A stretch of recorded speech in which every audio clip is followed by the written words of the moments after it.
ನಲ್ಲಿ ಅನೇಕ ಕ್ರಾಂತಿಗಳು ನಡೆದಿವೆ. ಪ್ರತಿಯೊಂದು ಕ್ರಾಂತಿಯು ಒಂದಲ್ಲ ಒಂದು ರೀತಿಯ ಬದಲಾವಣೆಗಳನ್ನು ತಂದಿದೆ. ಆದರೆ ಯಾವ ಕ್ರಾಂತಿಯೂ ತರಲಾರದಷ್ಟು ಬದಲಾವಣೆಗಳನ್ನು ಜಗತ್ತಿನಲ್ಲಿ ಪುಸ್ತಕಗಳು ತಂದಿವೆ ಅಂತಕ್ಕಂಥ ಮಾತು ಇವತ್ತಿಗೂ ಕೂಡ ರಾಮಾಯಣ, ಮಹಾಭಾರತ, ಕುರಾನ್, ಬೈಬಲ್, ಗುರುಗ್ರಂಥ ಜಗತ್ತಿನ ಜನರನ್ನ ಮುನ್ನಡೆಸ್ತಾರೆ. ಕಾರ್ಲ್ ಮಾರ್ಕ್ಸಿನ ದಾಸ್ ಕ್ಯಾಪಿಟಲ್, ಬುದ್ಧನ ವಿವೇಕಾನಂದ, ಪೆರಿಯಾರ್, ನಾರಾಯಣ ಗುರು, ಗಾಂಧಿ, ಅಂಬೇಡ್ಕರ್ ಇವರ ಬರಹಗಳು ಮತ್ತು ಸಂದೇಶಗಳು ಕೂಡ ಜಗತ್ತಿನ ಜನರನ್ನ ಮುನ್ನಡೆಸ್ತಾ ಇದೆ. 12ನೇ ಶತಮಾನದ ವಚನಕಾರರು ರಚಿಸಿರ್ತಕ್ಕಂಥ ವಚನಗಳು ಇವತ್ತಿಗೂ ಕೂಡ ಈ ದೇಶದ ಬಹುಪಾಲು ಜನರನ್ನ ಪ್ರಭಾವಿಸಿದೆ. ಹಾಗಾಗಿ ನಾವೆಲ್ಲರೂ ಪುಸ್ತಕಗಳನ್ನು ಓದಬೇಕು, ಪುಸ್ತಕಗಳನ್ನು ಕೊಂಡ್ಕೋಬೇಕು, ಪುಸ್ತಕಗಳನ್ನು ದಾನ ಮಾಡಬೇಕು. ಸಾಧ್ಯ ಆದರೆ ಪುಸ್ತಕಗಳನ್ನು ಬರೀಬೇಕು. ಆ ಸಂಸ್ಕೃತಿಯ ಪುಸ್ತಕ ಸಂಸ್ಕೃತಿಯನ್ನ ನಾವೆಲ್ಲರೂ ಕಟ್ಕೋಬೇಕು ಅಂತಕ್ಕಂಥದ್ದು ನನ್ನ ಕಳಕಳಿಯ ಮನವಿ ನಿಮ್ಮಲ್ಲಿ. ಇಂಟರ್ನೆಟ್ಟು, ಸೋಷಿಯಲ್ ಮೀಡಿಯಾ ಇಷ್ಟೆಲ್ಲ ಬಂದರೂ ಕೂಡ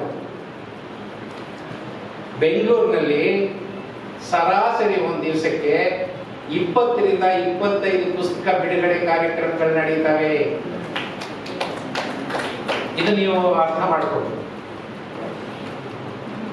ಆದರೆ ಇಷ್ಟೆಲ್ಲ ಆದರೂ ಕೂಡ ನಾವು ಇನ್ನೂ ಹೆಚ್ಚು ಈ ಪುಸ್ತಕ ಸಂಸ್ಕೃತಿಯನ್ನು ಕಟ್ಟಿ ಬೆಳೆಸಬೇಕು ಅಂತಕ್ಕಂಥದ್ದು ನಾನು ಅನೇಕ ಸಂದರ್ಭದಲ್ಲಿ ಹೇಳಿದ್ದೀನಿ. ನಾನು 25 ವರ್ಷಗಳ ಕಾಲ ಲಾಯರ್ ಕೆಲಸ ಮಾಡಿ, 10 ವರ್ಷ ಹೈಕೋರ್ಟ್ನಲ್ಲಿ ಜಡ್ಜ್ ಕೆಲಸ ಮಾಡಿ, ನಿವೃತ್ತಿಯಾದ ನಂತರ ಸುಪ್ರೀಂ ಕೋರ್ಟ್ನಲ್ಲಿ 4 ವರ್ಷ ಸೀನಿಯರ್ ಕೌನ್ಸಿಲ್ ಆಗಿ ಕೆಲಸ ಮಾಡಿ, ನನ್ನ ಇಡೀ ಈ ವೃತ್ತಿ ಜೀವನದಲ್ಲಿ ತಂದೆ ಮಕ್ಕಳು, ಅಣ್ಣ ತಮ್ಮಂದ್ರು, ಅಕ್ಕ ತಂಗಿರು ಆಸ್ತಿಗೆ ಒಡೆದಾಡಿದಂತ ಕೇಸುಗಳನ್ನು ನೋಡಿದೆ. ತಂದೆ ತಾಯಿ ಬಿಟ್ಟಂತ ಸೈಟು ಮನೆಗೆ ಒಡೆದಾಟ ನೋಡಿದೆ.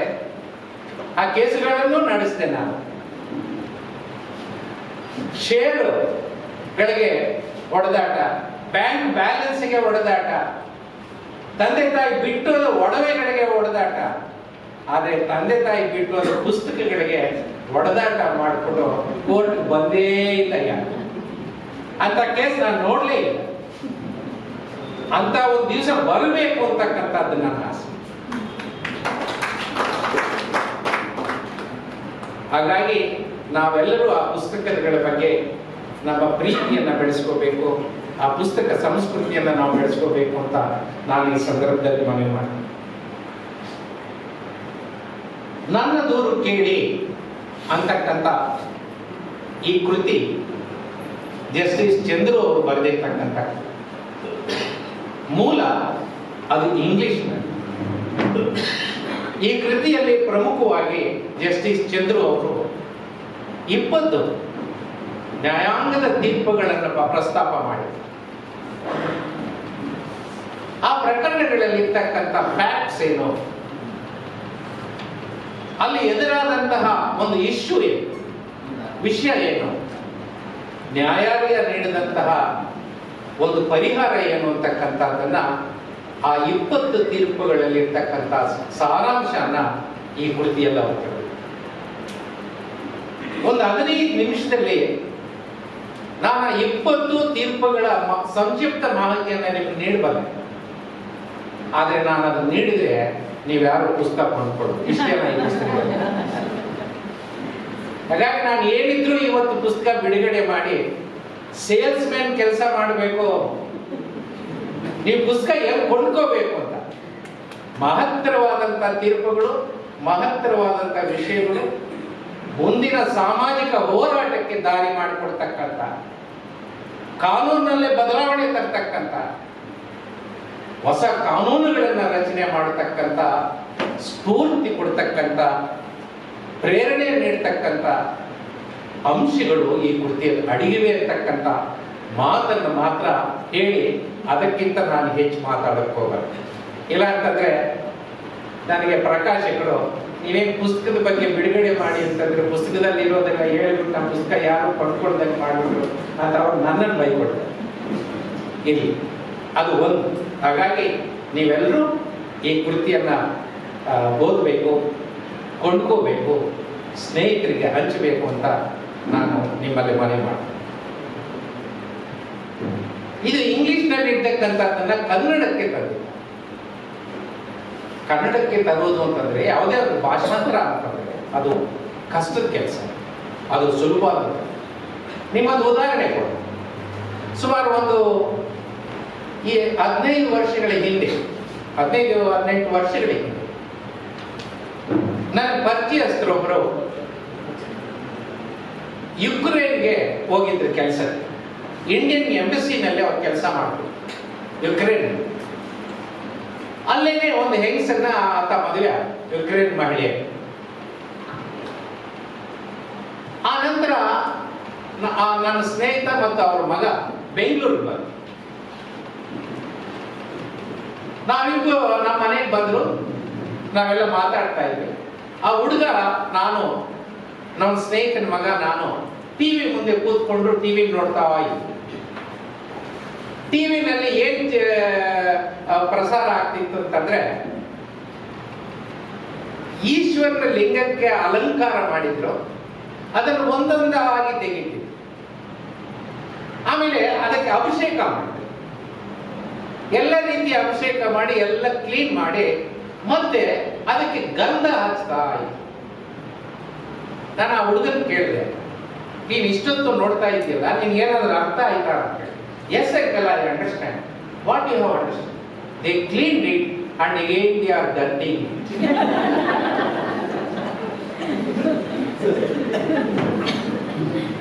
ಎರಡು ಭಾಷೆಗಳು ಗೊತ್ತಿದ್ರೆ ಮಾತ್ರ ಸಾಕು.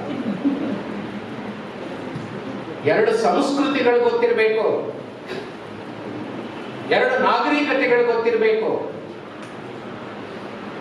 ಎರಡು ಬದುಕಿನ ಬಗ್ಗೆ ಗೊತ್ತಿರಬೇಕು, ಲೇಖಕನ ಅಂತರಾಳ ಗೊತ್ತಿರಬೇಕು, ಆಯಾ ಕ್ಷೇತ್ರಕ್ಕೆ ಸಂಬಂಧಪಟ್ಟಂತಹ ಕನಿಷ್ಠ ತಿಳುವಳಿಕೆ ಇರಬೇಕು. ಆ ಕೆಲಸನ ಬಹಳ ಸಮರ್ಪಕವಾಗಿ ಭಾರತೀ ದೇವಿ ಮತ್ತು ಸತೀಶ್ ಅವರು ಇಂಗ್ಲಿಷ್ ಕೃತಿಯನ್ನು ಕನ್ನಡಕ್ಕೆ ತರ್ಜಮೆ ಮಾಡತಕ್ಕಂಥ ಈ ಕಾಯಕದಲ್ಲಿ ಅವರು ಪ್ರದರ್ಶಿಸಿದ್ದಾರೆ. ಅವರಿಗೆ ನನ್ನ ತುಂಬಾ ಅಭಿನಂದನೆಗಳು ಅಂತ ಈ ಸಂದರ್ಭದಲ್ಲಿ. ಬಹಳ ಮುಖ್ಯ.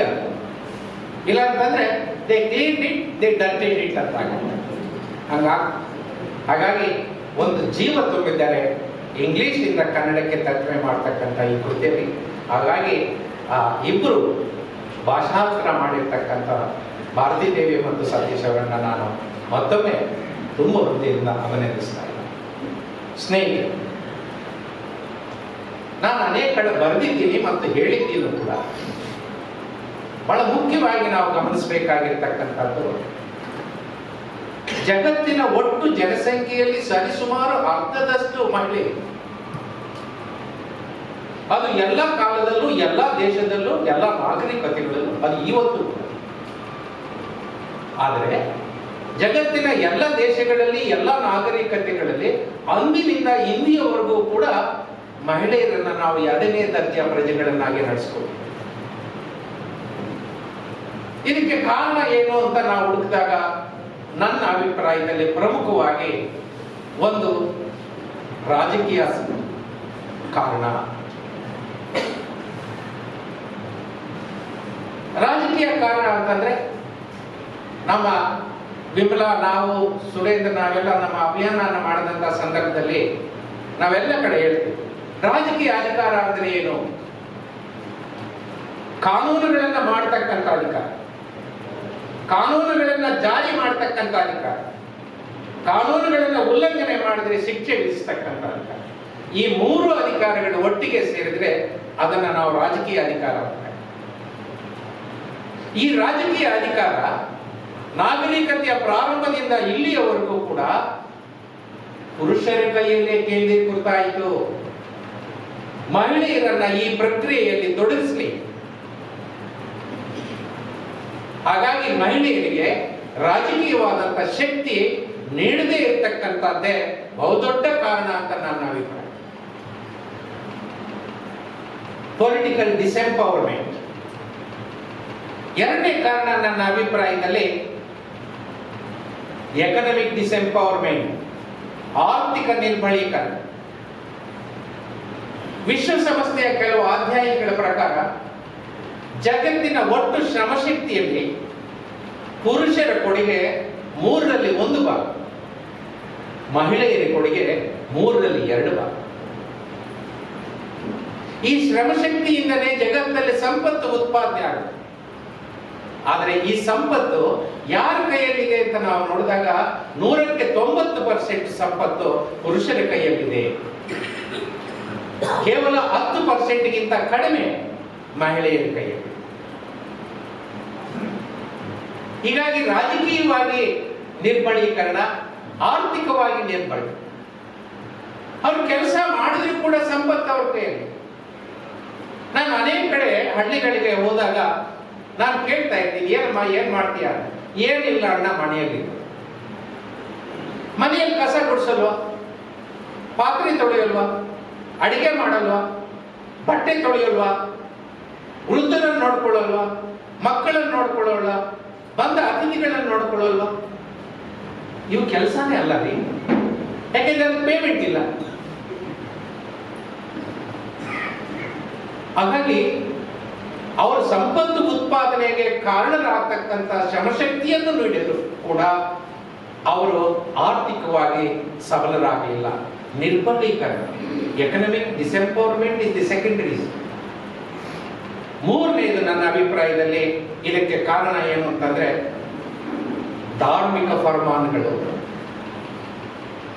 ಈ ವ್ಯವಸ್ಥೆಯಿಂದ ಪುರುಷರಿಗೆ ಅನುಕೂಲ ಆಗಿದೆ ಅನ್ನೋ ಕಂಡುಕೊಂಡಾಗ ಅದು ಶಾಶ್ವತವಾಗಿ ಮುಂದುವರಿಯಬೇಕಾದ್ರೆ ಏನ್ ಮಾಡಬೇಕು? ಅದಕ್ಕೆ ಒಂದು ಧಾರ್ಮಿಕ ಲೇಪನನ್ನ ಕೊಡಬೇಕು. ಅದು ಮಹಾಭಾರತದ ಸೀತೆ ಕಥೆ ಹೇಳಿಯ, ನಿಮ್ಗೆ ರಾಮಾಯಣದ ಸೀತೆ ಕಥೆ ಹೇಳಿಯ, ಮಹಾಭಾರತದ ದ್ರೌಪದಿ ಕಥೆ ಹೇಳಿಯ, ಈಗ ಇಡೀ ಇತಿಹಾಸದ ಉದ್ದಕ್ಕೂ ನೀನು.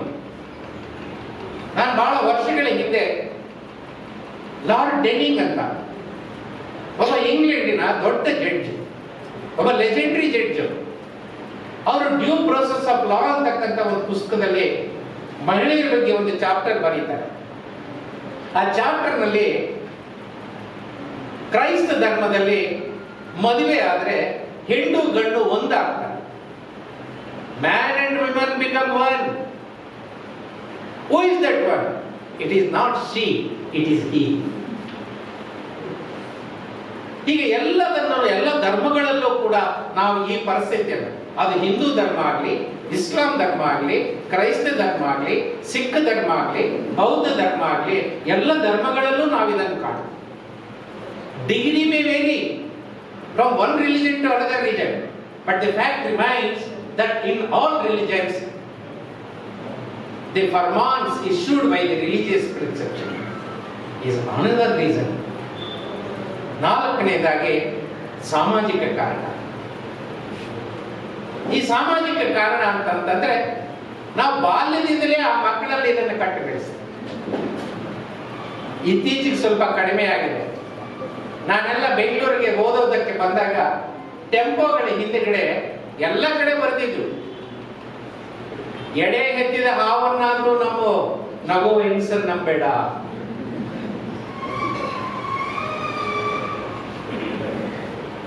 ಮೂರು ಜನ ಗಂಡಸರು ಒಂದಾಗ್ತಾರಂತೆ, 2 ಜಡೆ ಒಂದಾಗೋದು. ಇದ್ರ ನಾನು ನೀವು ಕೇಳೋಕೆ ಇಷ್ಟ ಆಯ್ತು, ನಾನು ಇಲ್ಲಿ ಅರ್ಧ ಗಂಟೆ ಹೇಳ್ಬಾರ್ದು, ಅಷ್ಟು ಸರ್ಕಿದೆ ನನ್ನ. ಈ ರೀತಿ ಸಾಮಾಜಿಕವಾಗಿ ಮಹಿಳೆಯರನ್ನ ನಾವು ಸ್ವತಂತ್ರವಾಗಿ ಬದುಕೋದಕ್ಕೆ ಬಿಡಲಿಲ್ಲ. ಆ ಸಾಮಾಜಿಕ ಮೌಲ್ಯಗಳನ್ನ ಜನರಲ್ಲಿ ಬಿತ್ತುವುದರಿಂದ ಈ ಅಸಮಾನತೆಯನ್ನು ಮುಂದುವರಿಸಿಕೊಂಡು ನಾನು ಕೆಲವು ದಿವಸಗಳ ಹಿಂದೆ ನಮ್ಮ ತಮ್ಮನ ಮನೆಗೆ ಫೋನ್ ಮಾಡಿದ್ದೆ. ನನ್ನ ತಮ್ಮನ ಹೆಂಡತಿ ಫೋನ್ ಎತ್ಕೊಂಡು, ಆಕೆ ಮಗಳ ಹೆಸರು ನವ್ಯ ಅಂತ. ನವ್ಯ ಎಲ್ಲಮ್ಮ ಟ್ಯೂಷನ್ಗೆ ಹೋಗಿದ್ದಾರೆ. ನವೀನ್ ಎಲ್ಲ ತಮ್ಮ ನವೀನ್ ಎಲ್ಲಿದ್ದಾರೆ? ಅವರ ಅಕ್ಕನ ಜೊತೆ ಹೋಗಿದ್ದಾನೆ. ಯಾಕೆ? ಎಲ್ಲ ಅವಳೊಬ್ಳೆ ಅಲ್ವಾ? ಅವಳು PUC ಓದ್ತಾ ಇದ್ದಾಳೆ ಆಕೆ. ಇವನು 5ನೇ ಕ್ಲಾಸು. PUC ಹೆಣ್ಣು ಮಗಳೇ 5ನೇ ಕ್ಲಾಸ್ಗೆ ಹುಡುಗ ಸೆಕ್ಯೂರಿಟಿ ಗಾರ್ಡ್. ಅಂದ್ರೆ ಸ್ವತಂತ್ರವಾಗಿ ಓಡಾಡೋದಕ್ಕೂ, ಸ್ವತಂತ್ರವಾಗಿ ಬಾಳೋದಕ್ಕೂ, ಸ್ವತಂತ್ರವಾಗಿ ಚಿಂತಿಸೋದಕ್ಕೂ ಅವಕಾಶನೇ ಇಲ್ಲದೆ ಇರ್ತಕ್ಕಂಥ ರೀತಿಯಲ್ಲಿ ನಮ್ಮ ಸಾಮಾಜಿಕ ವ್ಯವಸ್ಥೆಯನ್ನು ನಾವು ಪಡ್ಕೊಂಡು. 5ನೇದಾಗಿ ನನ್ನ ಅಭಿಪ್ರಾಯದಲ್ಲಿ ಮೌಲ್ಯ ಬ್ಲೈಂಡ್ ಬಿಲೀಫ್ಸ್ ಅತಿ ಹೆಚ್ಚು ಬಲಿಯಾಗ್ತಕ್ಕಂಥದ್ದು ಈ ಹೆಣ್ಣು ಮಕ್ಕಳು. ಈಗ ತಾನೇ ಜಸ್ಟಿಸ್ ಚಂದ್ರು ಅವರಿಗೆ ನಾನು ಹೇಳ್ತಾ ಇದ್ರು, ಅಲ್ಲೇ ಅವ್ರ ವಾಸ ಇರ್ತಕ್ಕಂಥ ಹತ್ತಿರದಲ್ಲೆಲ್ಲೋ ಒಂದು ಶನೇಶ್ವರ ದೇವಸ್ಥಾನ, ಕ್ಯೂ ಅಂತಲ್ಲಿ ಸಾಲಗಟ್ಟಲೆ ನಿಂತಿದ್ರಂತೆ ಜನ. ಅದು ಹೆಣ್ಣು ಮಕ್ಕಳು ಜಾಸ್ತಿ ಇರ್ತಿತ್ತು. ಇವೆಲ್ಲ ಏನ್ ತೋರಿಸ್ತವೆ ಅಂತಂದ್ರೆ, ಇವು ಪ್ರಮುಖವಾಗಿ ನನ್ನ ಅಧ್ಯಯನದಲ್ಲಿ ನಾನು ಕಂಡುಕೊಂಡಂತಹ 5 ಪ್ರಮುಖ ಕಾರಣಗಳು ಈ ಮಹಿಳಾ ಅಸಮಾನತೆ. ಹಾಗಾಗಿ ಈ ಅಸಮಾನತೆಯ ವಿರುದ್ಧ ಈ ಹಿಂದೆ ಹೋರಾಟ ನಡೆದಿಲ್ಲ ಅಂತ ನಾನು ಹೇಳ್ತಾ ಇಲ್ಲ, ನಡೆದಿದೆ.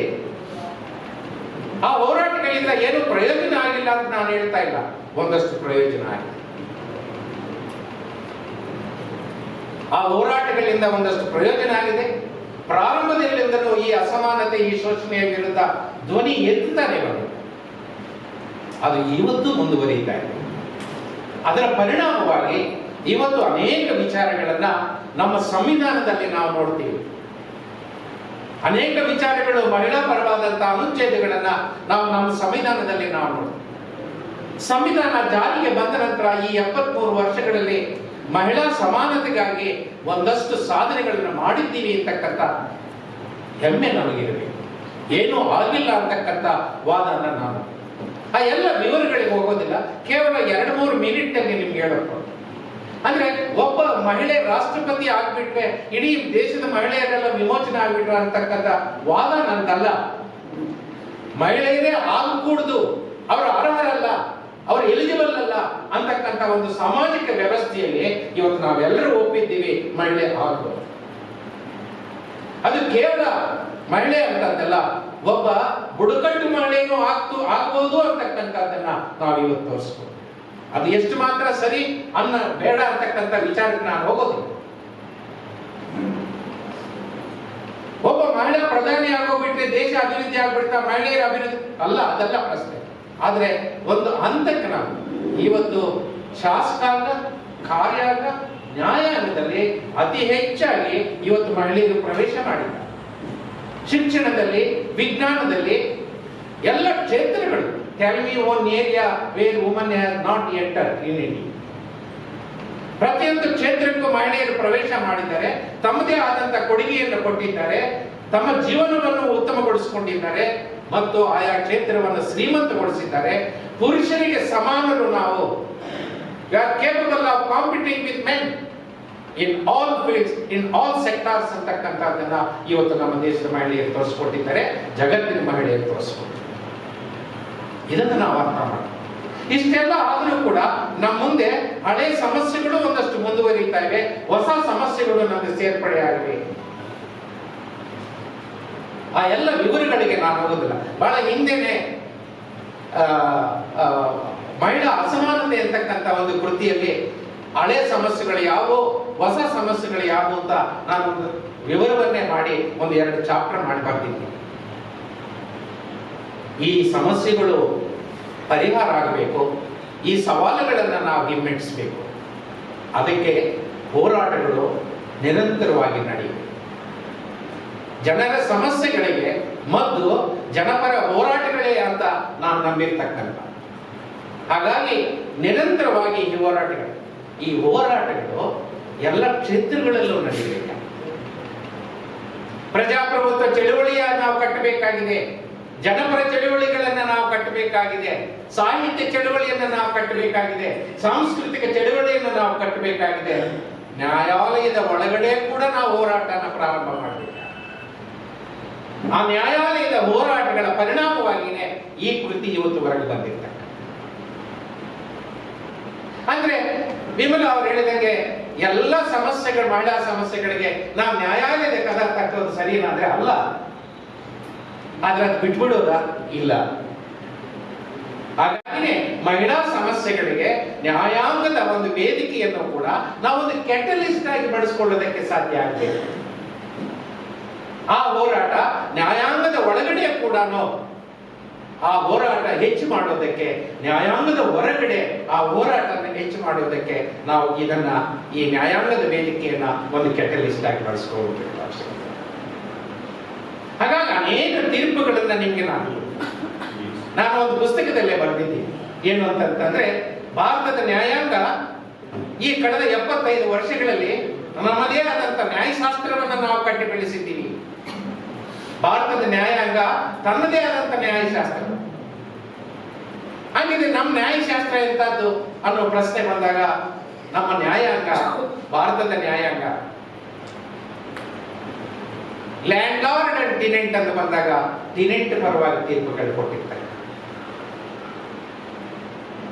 ಮ್ಯಾನೇಜ್ಮೆಂಟ್ ಅಂಡ್ ವರ್ಕರ್ ಅಂತ ಬಂದಾಗ ವರ್ಕರ್ ಪರ ತೀರ್ಪು ಕೊಟ್ಟಿರ್ತಾರೆ. ಸರ್ಕಾರ ಮತ್ತು ಪ್ರಜೆ ಅಂತಂದಾಗ ಪ್ರಜೆಗಳ ಪರ ತೀರ್ಪು ಕೊಟ್ಟಿರ್ತಾರೆ. ಗಂಡ ಮತ್ತು ಹೆಂಡತಿ ಅಂತಂದಾಗ ಎರಡೂ ಕಡೆ ಸಾಕ್ಷಿಗಳು ಸಮನಾಗಿದ್ದು ನ್ಯಾಯಕ್ಕೆ ತಕ್ಕಡಿ ಯಾರ ಕಡೆ ವಾಗಬೇಕು ಅನ್ನೋ ಪ್ರಶ್ನೆ ಬಂದಾಗ ಬಹುಪಾಲು ಮಹಿಳೆಯರ ಕಡೆ ವಾಳಿರ್ತಕ್ಕಂಥ ಒಂದು ಅಂಶನ ನಾವು ಈ ಪುಸ್ತಕದಲ್ಲಿ ಇಷ್ಟೆಲ್ಲ ಆದ್ರೂ ಕೂಡ ಮಹಿಳಾ ಪರವಾದಂತಹ ಒಂದು ಮಹಿಳಾ ವಿರೋಧಿ ತೀರ್ಪುಗಳು ಬಂದಿಲ್ವಾ? ಬಂದಿಲ್ಲ. ಇತ್ತೀಚೆಗೆ 2 ತೀರ್ಪುಗಳು ನಿಮ್ ಗಮನಕ್ಕೆ ತರ್ತಾನೆ ಅಲ್ಲ, ಡೀಟೇಲ್ಸ್ ಕೊಡಕ್ ಹೋಗ. ಒಂದು ಕೇಸ್ನಲ್ಲಿ ಒಂದು ಅಟೆಂಪ್ಟ್ ಮರ್ಡರ್, ಆ ಅಟೆಂಪ್ಟ್ ಮರ್ಡರ್ ನಲ್ಲಿ ಜಿಲ್ಲಾ ನ್ಯಾಯಾಲಯ ಹೈಕೋರ್ಟ್ ಅವನಿಗೆ ಶಿಕ್ಷೆ ವಿಧಿಸಿದೆ. ಸುಪ್ರೀಂ ಕೋರ್ಟ್ ಬರ್ತಾರೆ. ಅಪರಾಧಿ ಆ ವಿಕ್ಟಿಮನ ತಂಗಿಯನ್ನು ಆಗಿದ್ದಾನೆ, ಆದ್ರಿಂದ ನಾವು ಅದನ್ನು ಡಿಸ್ಟರ್ಬ್ ಮಾಡೋಕೆ ಇಷ್ಟಪಡೋದಿಲ್ಲ, ಆದ್ರಿಂದ ಈ ಶಿಕ್ಷೆಯನ್ನು ರದ್ದುಪಡಿಸ್ತೀವಿ. ಅಟೆಂಪ್ಟ್ ಮರ್ಡರ್ ಅಂತಕ್ಕಂಥ ಒಂದು ಘೋರ ಅಪರಾಧವನ್ನ ಮದುವೆ ಆಗಿದ್ದಾರೆ ಅನ್ನೋ ಕಾರಣಕ್ಕೆ ಆ ಶಿಕ್ಷೆಯನ್ನ ನಾವು ರದ್ದುಪಡಿಸ್ತೀವಿ ಅಂತಕ್ಕಂಥದ್ದು ಯಾವ ರೀತಿ ತೀರ್ಪನ್ನು ನಾವು ನೋಡಬೇಕು? ನಿಮ್ಗೆ ಇನ್ನೊಂದು ಪ್ರಕರಣ ನಿಮ್ಗೆ ಗಮನಕ್ಕೆ ತರಬೇಕು. ಒಂದು ಪಾಸ್ಕೋ ಆಕ್ಟ್ ನಲ್ಲಿ ಮೈನರ್ ಹೆಣ್ಣು ಮಗಳ ಮೇಲೆ ಅತ್ಯಾಚಾರ ನಡೆದಿರುತ್ತೆ. ಜಿಲ್ಲಾ ನ್ಯಾಯಾಲಯ ಮತ್ತು ಹೈಕೋರ್ಟ್ ತಪ್ಪಿತಸ್ಥನಿಗೆ ಶಿಕ್ಷೆ ವಿಧಿಸಿರುತ್ತೆ. ಸುಪ್ರೀಂ ಕೋರ್ಟ್ ಅವರು ಹೇಳ್ತಾರೆ, ತಪ್ಪು ಮಾಡಿದವನು ಆ ವಿಕ್ಟಿಮ್ ಅನ್ನು ಮದುವೆಯಾಗಿದ್ದಾನೆ, ಯಾಕೆಂದ್ರೆ ಆಕೆ ಈಗ ಮೇಜರ್ ಆಗಿಬಿಟ್ಟಿದ್ದಾಳೆ, ಅವನು ಮದುವೆ ಆಗಿದ್ದಾನೆ, ಆದ್ರಿಂದ ಆ ರಿಲೇಶನ್ಶಿಪ್ ಅನ್ನ ನಾವು ಡಿಸ್ಟರ್ಬ್ ಮಾಡೋಕೆ ರೆಡಿ ಇಲ್ಲ ಅಂತೇಳಿ ಶಿಕ್ಷೆ. ಇದು ಎಷ್ಟು ಮಾತ್ರ ನಾವು ಸ್ವೀಕಾರ ಮಾಡಬೇಕು? ಈ ರೀತಿಯ ಬೆಳವಣಿಗೆಗಳು ನಮ್ಮ ಮುಂದೆ ಇರ್ತಕ್ಕಂಥ ಈ ಸಂದರ್ಭದಲ್ಲಿ ನಾವೊಂದು ಬ್ಯಾಲೆನ್ಸ್ಡ್ ಅಪ್ರೋಚ್ ಅನ್ನ ನಾವು ಮಾಡಬಹುದು. ನನಗೆ 2 ತೀರ್ಪುಗಳು ನೋಡಿದಾಗ ನನಗೆ ತಕ್ಷಣ ಒಂದು ಜ್ಞಾಪಕ ಬಂದಿದ್ದೇನು, ನನ್ನ ತಲೆಗೆ ಹೊಡೆದಿದ್ದೇನು ಅಂತಂದ್ರೆ, ಇದನ್ನ ಬ್ಯಾಲೆನ್ಸ್ ಮಾಡೋಕೆ ಆಗ್ತಿರ್ಲಿಲ್ವಾ? ಮಾಡೋಕೆ ಆಗ್ತಿತ್ತು. ಹೆಂಗ್ ಮಾಡ್ಬೋದಾಗಿತ್ತು? ಆಯ್ತು, ಪಾಸ್ಕೋ ಆಕ್ಟ್ ನಲ್ಲಿ ಮೈನರ್ ಮೇಲೆ ಅತ್ಯಾಚಾರ ನಡೆದಿದೆ, ಈಗ ಹೆಣ್ಣು ಮಗಳು ಮೇಜರ್ ಆಗಿದ್ದಾಳೆ, ಆ ಮಗುವನ್ನ ಈತ ಮದುವೆ ಆಗಿದ್ದಾನೆ, ನಿಜ. ಆ ಸಂಬಂಧ ಕೆಡಿಸೋದ ಇಲ್ಲ, ಅವ್ರು ನೆಮ್ಮದಿಯಾಗಿ ಬಿಡೋದು ಬೇಡವಾ? ನೆಮ್ಮದಿಯಾಗಿ ಬದುಕೋದಕ್ಕೆ ಬಿಡಬೇಕು. ಆದ್ರೆ ಈ ತಪ್ಪಿದ ಶಿಕ್ಷೆ ಆಗ್ಬೇಕು. ಏನ್ ಮಾಡ್ಬೋದಾಗಿತ್ತು ಅಂತ ನಾನು ಯೋಚನೆ ಬಂದಾಗ, ಸರ್ಕಾರಿ ಆಸ್ಪತ್ರೆಯಲ್ಲಿ ಅವನು ಎಲ್ಲಿ ವಾಸ ಇದ್ದಾನೋ ಅಲ್ಲಿ ವಾರಕ್ಕೊಂದು ದಿವಸ ಫ್ರೀ ಟಾಯ್ಲೆಟ್ ಸರ್ವಿಸ್ ಮಾಡಬೇಕು ಅನ್ನೋ 5 ವರ್ಷ ಆ ರೀತಿ ಅವನು ಶಿಕ್ಷೆ ಕೊಟ್ಟಿದ್ರೆ ಸಮಾಜಕ್ಕೆ ಒಂದು ಭಯ ಬರ್ತಿತ್ತ ಇಲ್ವಾ? ತಪ್ಪು ಮಾಡಿದವನಿಗೆ ಒಂದು ಅರಿವಾಗ್ತಿತ್ತ ಇಲ್ವಾ? ಇನ್ನು ಮುಂದಕ್ಕೆ ತಪ್ಪು ಮಾಡಬಾರ್ದು ಅಂತಕ್ಕಂಥ ವಿವೇಚನೆ ಜನರಲ್ಲಿ ಬೆಳೀತಾ ಇತ್ತ ಇಲ್ವಾ? ಈ ದಿಕ್ಕಿನಲ್ಲಿ ಇವತ್ತು ನ್ಯಾಯಶಾಸ್ತ್ರನ ನಾವು ಕಟ್ಟಿ ಬೆಳೆಸಬೇಕು. ಹಾಗಾಗಿ ಇವತ್ತು ಎಲ್ಲವನ್ನೂ ಸಮಸ್ಯೆಗಳಿಗೆ ಪರಿಹಾರ ನ್ಯಾಯಾಂಗದ ಕದ ತಟ್ಟುವುದೇ ಅಲ್ಲ ಅಂತಕ್ಕಂಥ ಒಂದು ಸತ್ಯನ ಒಪ್ಪಿಕೊಳ್ತಾನೆ. ಈ ಕದನ್ನ ನಾವು ಕ್ಲೋಸ್ ಮಾಡೋದು ಬೇಡ. ನನಗೆ ಗೊತ್ತಿದೆ ಇಷ್ಟೆಲ್ಲ ತಪ್ಪುಗಳಿದ್ರೂ ಕೂಡ ಎಲ್ಲೋ ಒಂದು ಕಡೆ ನಾವು ಕತ್ತಲಿನ ಒಂದು ಕಂದಕದಲ್ಲಿ ನಡ್ಕೊಂಡು ಹೋಗ್ತಾ ಇದ್ದೀವಿ. ನಮ್ಮ ಮುಂದೆ ಕಲ್ಲಿದೆಯಾ, ಮುಳ್ಳಿದೆಯಾ, ನೀರಿದೆಯಾ, ಹಳ್ಳ ಇದೆಯಾ, ಕೊಳ್ಳ ಇದೆಯಾ ಅಂತ ನಮ್ಗೆ ಗೊತ್ತಿಲ್ಲ. ಆದ್ರೆ ನನಗೆ ಎಲ್ಲೋ ಒಂದು ಕಡೆ ಒಂದು ಕಿಡಿಯಲ್ಲಿ ಒಂದು ಸಣ್ಣದಾದಂತ ಬೆಳಕು ಕಾಣಿಸ್ತಾ ಇದೆ. ಆ ಬೆಳಕನ್ನು ನಾವು ಹುಡ್ಕೊಂಡು ಹೋಗ್ಬೇಕು.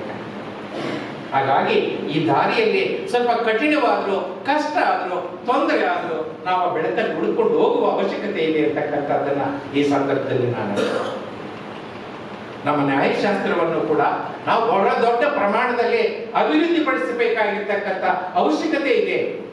ನಾನು ಅನೇಕ ಸಂದರ್ಭದಲ್ಲಿ ಈ ತರ ಹೇಳಿ. ಈಗ ಉದಾಹರಣೆಗೆ ನೋಡಿ, ಎರಡನೇ ಮಹಾಯುದ್ಧದ ಸಂದರ್ಭದಲ್ಲಿ ಇಂಗ್ಲೆಂಡಿನ ಪ್ರತಿ ಮನೆಯಿಂದ ಒಬ್ಬ ಪುರುಷನು ಎರಡನೇ ಮಹಾಯುದ್ಧದಲ್ಲಿ ಭಾಗವಹಿಸಿದ. Every man from every house in England participated in second world. 1939ರಿಂದ 45ರವರೆಗೂ ಆ ಯುದ್ಧ ನಡೆಯಿತು. ಯುದ್ಧ ಆದ್ಮೇಲೂ ಕೂಡ ಅವ್ರ ಮನೆಗೆ ವಾಪಸ್ ಹೋಗ್ಬೇಕಾದ್ರೆ 2-3 ವರ್ಷ. ಹಾಗಾಗಿ ಈ ಪುರುಷರು, ಈ ಸೋಲ್ಜರ್ಸ್ ಎರಡನೇ ಮಹಾಯುದ್ಧದಲ್ಲಿ ಇಂಗ್ಲೆಂಡ್ ಬಿಟ್ಟು ಬೇರೆ ಬೇರೆ ದೇಶಗಳಿಗೆ ಹೋಗಿ ಯುದ್ಧ ಮಾಡ್ಬೇಕಾದ್ರೆ, ಆಗ ಹೋಗ್ಬೇಕಾದ್ರೆ ಅವ್ರ ಹೆಂಡತಿ, ಅವ್ರ ಮನೆ, ಅವ್ರ ಮಕ್ಕಳನ್ನ ಬಿಟ್ಟೋಗಿ 7-8 ವರ್ಷ ಆದ್ಮೇಲೆ ಅವ್ರು ಬೇರೆ ಹೆಂಡತಿಯರ ಜೊತೆ ವಾಪಸ್ ಬಂದ್ರು ಇಂಗ್ಲೆಂಡ್. ಆ ರೀತಿ ಬಂದಾಗ ಆ ಪುರುಷರೆಲ್ಲ ಹೆಂಡತಿಯನ್ನ ನೀನ್ ಖಾಲಿ ಮಾಡು, ನನ್ನ ಮನೆ ಇದು ಅಂತ. ಇಲ್ಲ, ನಾನು ಮಾಡೋದಿಲ್ಲ.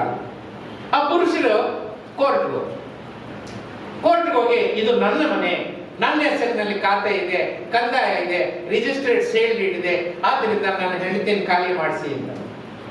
ಆಗ ಇಂಗ್ಲೆಂಡ್ ಕೋರ್ಟ್ಸ್ನವರು ಜಡ್ಜಿ ಏನಂತಂದ್ರೆ, ನಿನ್ನ ಹೆಂಡತಿ ಜೊತೆ ನೀನ್ ಡೈವೋರ್ಸ್ ಅನ್ನ ಸೆಟಲ್ ಮಾಡಿಕೊಳ್ಳದೆ, ಜೀವನಾಂಶನ ಸೆಟಲ್ ಮಾಡಿಕೊಳ್ಳದೆ ಆ ಮನೆಯಿಂದ ನಾವು ಖಾಲಿ ಮಾಡಿಸೋಲ್ಲ. ಫಸ್ಟ್ ಇದು ಸೆಟಲ್ ಆಗಲಿ, ಆಮೇಲೆ ನಾವು ಖಾಲಿ ಮಾಡಿಸೋಲ್ಲ. ಇದು ನಮ್ಮಲ್ಲಿ ಬರಬೇಕು. ಅವ್ರು ನೆಕ್ಸ್ಟ್ ಸ್ಟೇಜ್ ನಲ್ಲಿ ಏನ್ ಮಾಡಿದ್ರು ಗೊತ್ತಾ? ಈ ಮನೆಗಳನ್ನ ಇವ್ರನ್ನ ಹೆಂಗೋ ಖಾಲಿ ಮಾಡ್ಸೋಕ್ಕಾಗಲ್ಲ, ಕೋರ್ಟ್ ಕಡೆಯಿಂದ ಆಗ್ಲಿಲ್ಲ ಅಂತ ಹೇಳಿ ಅವ್ರೇನ್ ಮಾಡಿದ್ರು, ಬ್ಯಾಂಕ್ಗಳಿಗೆ ಹೋಗಿ ಈ ಪ್ರಾಪರ್ಟಿನ ಅಲ್ಲಿ ಅಡ ಇಟ್ಬಿಟ್ಟು ಸಾಲ ತಗೊಂಡ್ಬಿಟ್ರು. ಬೇಕಂತ ಸಾಲ ತೀರಿಸಿದ, ಬಡ್ಡಿ ತೀರಿಸಲಿಲ್ಲ.